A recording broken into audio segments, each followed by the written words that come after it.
take on this claim you often hear the radical leftists make about communism, about Marxism. They say, well, that wasn't real Marxism. It's like, okay, well, how many countries do you need to disprove your thesis? How many millions of people have to die before you might admit that you're wrong? Well, obviously more than 100 million, because that's the approximate total. That's probably an underestimate, but we'll be conservative, because adding another 10 million doesn't really make that much difference.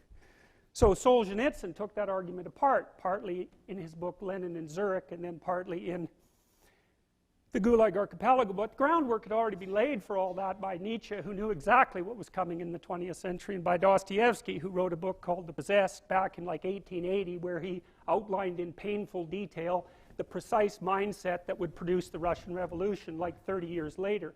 Amazing. And Tolstoy as well, he knew what was coming. It made him suicidal. He wrote in his confession that the conflict between the ideas of Russia, the traditional ideas, and the Enlightenment ideas sweeping in from the West, they blew his worldview apart, which was traditional religious, blew his worldview apart so badly that he was suicidal at the height of his fame. Tolstoy knew what was going to come too. And so it's not like Solzhenitsyn was the only person who could see this. Orwell knew it.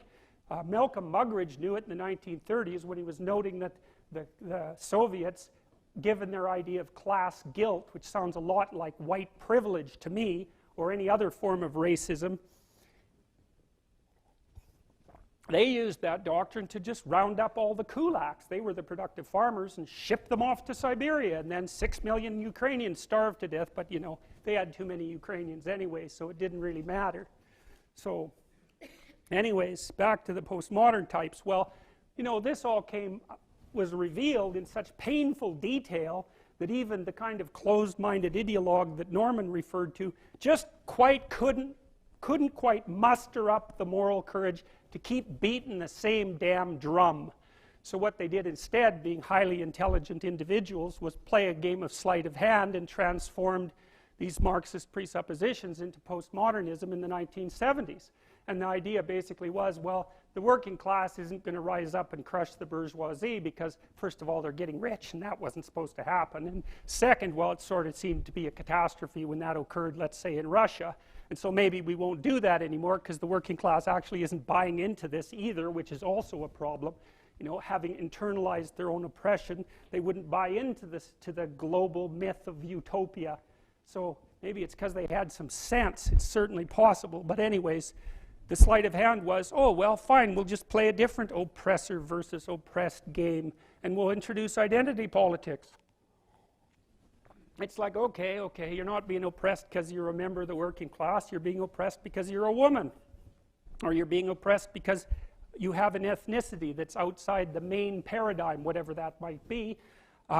Or it's because of your sexual preference or your sexual identity. Whatever places you in some manner outside the normative culture. And, you know, the thing is, the postmodernists, you know, you might think, well, your culture's good for something. It gives you a hierarchy of value. It rewards competent people. It gives you a direction so you can climb up, you know, because otherwise everything's leveled to nothing, and then why do anything?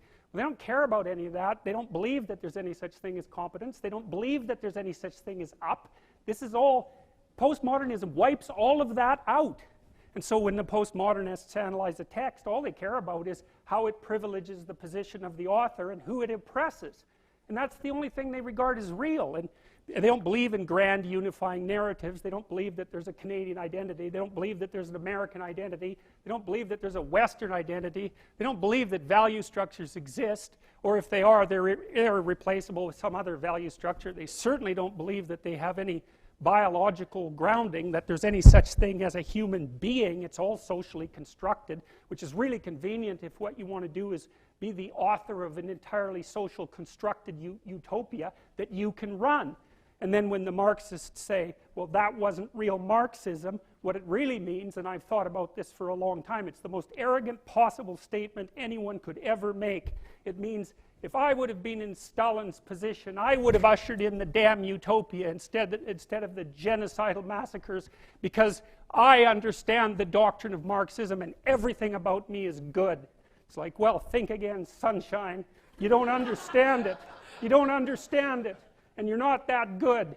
And if the power was in your hands, assuming you had the competence, which you don't, you wouldn't have done any better. And even if you had, there would have been someone else waiting right behind you to shoot you the first time you actually tried to do anything good.